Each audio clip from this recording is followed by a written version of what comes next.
CM Revanth Reddy నిత్యం మాజీ CM KCR పై అనుచిత వ్యాఖ్యలు చేస్తున్నారని బీఆర్ఎస్ పార్టీ సీనియర్ నాయకుడు మన్నె గోవర్ధన్ రెడ్డి, బీఆర్ఎస్ కార్పొరేటర్ మన్నె కవిత దంపతులు కలిసి ఈరోజు బంజారాహిల్స్ పీఎస్లో ఫిర్యాదు చేశారు.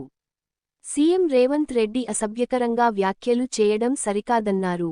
ఈ కేసు తీవ్రతను, ఫిర్యాదు ఆధారంగా న్యాయపరమైన అంశాలను పరిశీలించిన అనంతరం తగిన నిర్ణయం తీసుకుంటామని వారు తెలిపారు.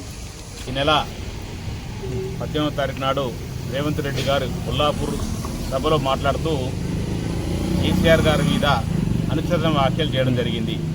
అవి ఏంటంటే, ఏదో రేవంత్ రెడ్డి గారు పొడి చేసినట్టు తెలంగాణ రాష్ట్రంలో పెద్ద అభివృద్ధి చేసినట్ట, దాని అభివృద్ధిని చూడలేక తొలి ముఖ్యమంత్రి ఉద్యమ నాయకుడు కేసీఆర్ గారు కుల్లి చావాలట, ఇదే పెట్రోల్ పోసుకొని చావాలట, లేకపోతే వాళ్ళ ఫ్యామిలీ మొత్తం కలిసి చావాలట అని చెప్పి అనుచిత వ్యాఖ్యలు చేయడం జరిగింది.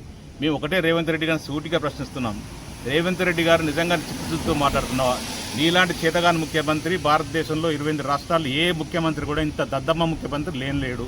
అది తెలంగాణ రాష్ట్ర ప్రజలు ఎవరైనా కూడా చిన్నవాడి నుంచి పెద్ద ముసలి వాడి వారు అడిగినా కూడా నీ గురించి అనేక తిట్లు మామూలుగా కూడా మాట్లాడట్లేదు.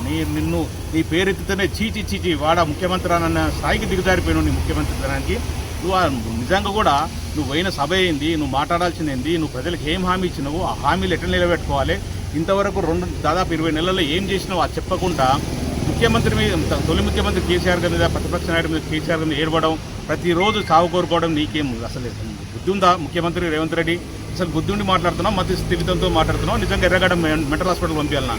అసలు ఏం మాట్లాడుతున్నావు? సోయి ఉండి మాట్లాడుతున్నావు, సోయి లేక మాట్లాడుతున్నావు చూసుకోవాలి. అసలు మైకు దొరికితే నువ్వు పూనకం వచ్చిన లెక్క, సిగం వచ్చిన లెక్క ఎట్లా పడితే అట్లా మాట్లాడతావు. అసలు తొలి ముఖ్యమంత్రి కేసీఆర్ గారు చేసిన డెవలప్మెంట్ చూస్తే నీకు మూర్చపోవాలి. అసలు యాక్చువల్గా నీకు బుద్ధి లేక, నీకు ముఖ్యమంత్రిగా ఎట్లా ఇచ్చిరో కదా రాహుల్ గాంధీ గారికి దాన్ని అడగాలి. మీకు అసలు ఏ మాత్రం గౌరవం ఉన్నా కూడా అసలు తెలుగు ముఖ్యమంత్రి ఉద్యమ నాయకుడు కేసీఆర్ గారిని ఒక్క మాట పల్లెత్తి మాట్లాడడానికి అర్హుండేగానే కాదు. ఎందుకంటే నీకు ఆ స్థాయి లేదు. నువ్వు ముఖ్యమంత్రి కానే కాదు. ముఖ్యమంత్రి ఏదో ఎట్లా తెలంగాణ ప్రతి దౌర్భాగ్యమో లేకపోతే మా కర్మానో ఏముందో నువ్వు ముఖ్యమంత్రి అయినావు. పొద్దున్న లేస్తే కేసీఆర్ గారి మీద గతంలో స్ట్రెచర్ మీద పడ్డామని చెప్పి ఏడుస్తావు, లేదు స్ట్రెచర్ మీదకి పోతుందని చెప్పి ఏడుస్తుంటావు.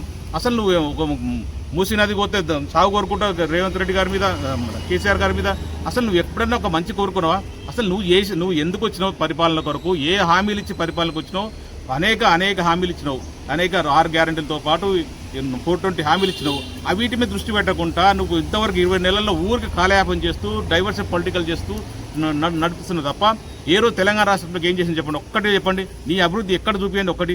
తెలంగాణలో ఒక బస్సు ఫ్రీ తప్ప, ఆ బస్సు ఫ్రీ కూడా ఆ మహిళలు కొట్లాట పెట్టి తమాషా చూస్తుంది తప్ప మిగతాది ఒక్కటి చేయండి. నీ 6 గ్యారెంటీల్లో ఒకటి. రైతులు నిజంగానే రుణమాఫీ అని చెప్పిన 2 లక్షల రుణమాఫీ డిసెంబర్ 9, 2024 డిసెంబర్ 9 అంటే 23 డిసెంబర్ లోపల చేస్తాను చెప్పినావు. 9 ఫస్ట్ సంతకం దాని మీద పెడతాను చెప్పినావు. 20 నెలలు అయిపోయిన తర్వాత 25% మాత్రం రుణమాఫీ చేసినావు.